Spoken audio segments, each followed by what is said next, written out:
Hi, Chef Susan here, and I know it's a surprise to see me because typically when you look at my videos, I've either already finished the cooking and I'm at a client's home, can't talk very much, don't have my equipment, so I'm just trying to do some quick shots of the food that I've cooked. So today I'm actually doing some recipe testing at home, and I thought it'd be fun to sort of show you what I'm doing. And I have to confess I have sort of halfway done some of this, but I'm going to explain how easy this is to do. So I'm a personal chef. I work with private clients. I do cooking classes, corporate team building events. I'm a food writer. I'm published in Edible Orlando and also Orange Peel magazine, which is here in Orlando. And I really love what I do. I went to the Cordon Bleu, followed a dream after 25 years in the corporate world, completely unrelated industry. And I'm happy to say that I am now working as a chef full-time and have actually been doing so for 10 years. So today, I'm making an experiment on the $1 Million Bacon, which is a very famous and really beloved recipe that many people know. And I'm going to call this $1.5 million bacon because I'm trying to sort of amp it a little bit. I've seen recipes that are really quite good, but they might be mixing their maple syrup with water. I like bacon that's a little bit more crisp and a little more full-bodied in flavor. So I've been experimenting. This is my third attempt. And I want to show you, here's the lovely bacon already seasoned. And you want to, first of all, have basically a baking sheet that you cover in foil and then put in a cooling rack that you use for cookies. Spray it with spray oil, and then you're going to just take all of your bacon out of one pack and lay it out symmetrically as I've done. And so if it overlaps a little, not a big deal, but as much as possible, try and make them even and so that each has a chance to bake. What I've done then is I've actually seasoned it with a hearty amount of pepper and also some salt, because I have found that salt really brings out flavor, which sometimes can be muted a little bit once you add sauces or glaze or anything like that. And then I've also used, and I have no representation with this company, but I just really love the spice. It's called a smoky pecan spice. And so I have coated my bacon strips with the smoky pecan spice, but you can literally use any spice you want. And then I'm not done, because now the fun begins. I'm going to be mixing some maple syrup, and I really encourage you to use real maple syrup. Don't use diet maple syrup or low fat. You could be getting basically a flavored corn syrup, which they're calling a maple syrup. Just go for the real thing. The calories are really not that much different. The nutrients are much better. And you know that the quality of the ingredients that you're eating is going to be really good. And it tastes like maple syrup, which it should, because it's maple syrup. So what I'm going to do, because I'm not good at measuring, but I have a little ramekin here, and I'm probably you're going to need more glaze than you think for your bacon. So I'm probably going to start with a half a ramekin full of bacon, which is full of maple syrup, sorry. So go ahead and pour that in. And then I'm also going to add brown sugar. And what I'm going to do is stir this together. And it's probably about 1/3 of a cup to a half a cup, so it's almost an even amount distributed. And I am going to mix this together and start brushing it over the bacon. I'm going to get out my little... There are a lot of different things that I could use. I mean, there's a pastry brush, which is really nice. It has bristles. But I actually like this rubber brush because first of all, it rinses more easily, and the bristles are very pliable because they're silicone. So it just makes it easier for me to glaze the bacon without catching the bacon on a tough bristle where I might lift the bacon up. So that's just my opinion. You can use whatever you want. And I really, if anybody knows me, they would agree. I really want people to develop their own cooking style, create recipes that you really love. Look at my recipes and go, hey, that's good, Chef Susan, but I think I could do it better doing it this way. Okay, I love that. So I'm going to get started by mixing together the brown sugar and maple syrup. And while this is happening, I have the oven preheating at 400 degrees. And I want to make sure that that is nice and hot when it goes in. The bacon itself is going to take about 30 to 35 minutes to cook. I am going to rotate the pan a couple times, only because in my oven, for some reason, the back right corner tends to burn a little bit. I don't know why. And it's a good oven, but in any event, that's what I'm gonna do. So you'll know your oven best. I've seen some recipes say that you only need to have 10 or 15 minutes. I'm not really quite sure how that's possible when you're baking bacon, because Bacon is a fatty pork substance, and it just takes a little bit more time. So now what I'm gonna do, since I've mixed this little concoction together, is I'm gonna dip my brush in, and I'm gonna start basting or coating each bacon strip with some of this maple brown sugar glaze. And don't be skimpy. You know, you have plenty, you can always add more in, but this is really gonna bake on, and once the bacon cools, will actually crisp up and harden a little bit, which makes the bacon even more delicious. This is just a ridiculously decadent recipe. And you know, if I had my way, I'd probably eat bacon every day, but I won't.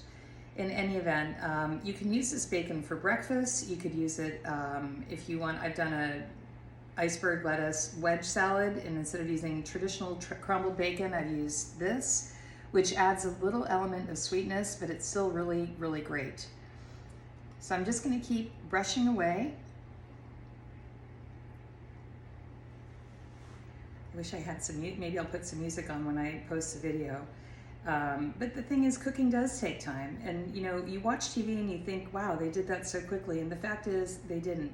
They probably spent an hour to 2 hours prepping things before you even turned on your TV. And I think it's really important, especially if you don't have a lot of experience cooking, to know that. That cooking is a little bit of an art.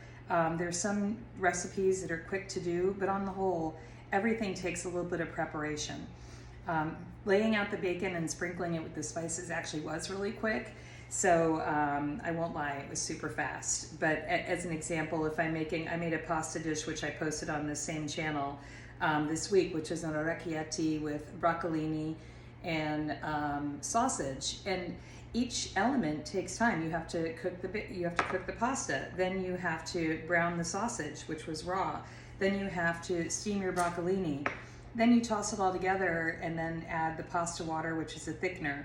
So what seemed really quick when you looked at my video, like, oh, she made this really easy pasta dish, actually took time. And it doesn't mean that it was complicated, but it just had many steps. And you'll find with cooking, even when a recipe is easy, sometimes it still takes steps. So anyway, I'm halfway through, and I'm just gonna keep brushing. I still have about half of my maple syrup and brown sugar left.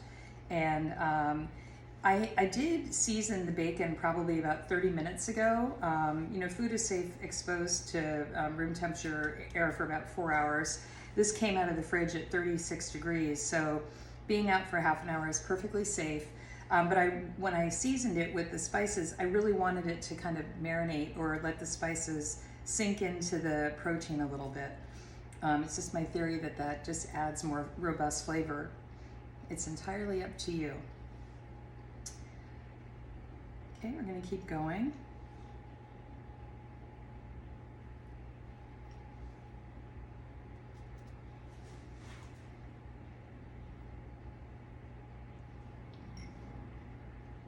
So you see, even easy things take time. I have a very good friend. He's actually my hairstylist, and he does a great job. He probably would look at this video and think I need a little work on my hair. But in any event, my husband and I had dinner with him and his spouse this week, and we were talking about making $1 million bacon. And he has his special recipe that he loves, which is in some ways different in terms of the technique than mine, but the outcome is really delicious. And he promised that he wanted to come on a video with me.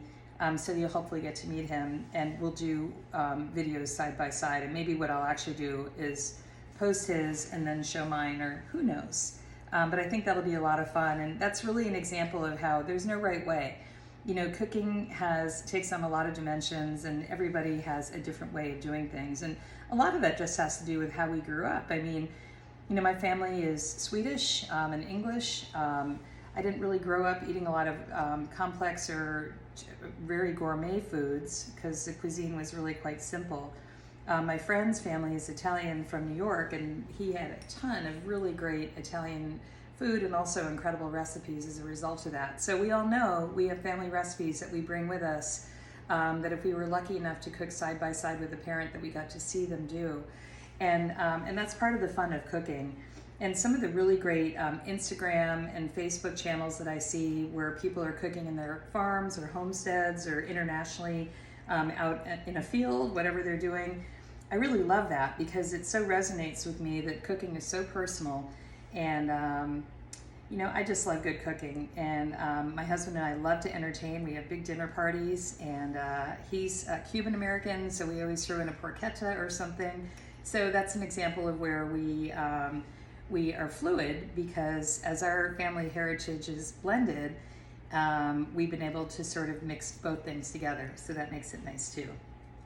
Also, he makes a really great grilled lobster. So anyway, okay, I'm done with that. I think it has enough. I might do one brush at the tips. It's important to get those ends. They matter. And you'll be disappointed if you take your bacon out of the oven and the ends don't have any flavor or glaze. So take the extra minute here just to brush your tips of the bacon. You don't have to if you don't want to, but I think it's fun. And see, it's all, you can tell that it's all really well saturated now.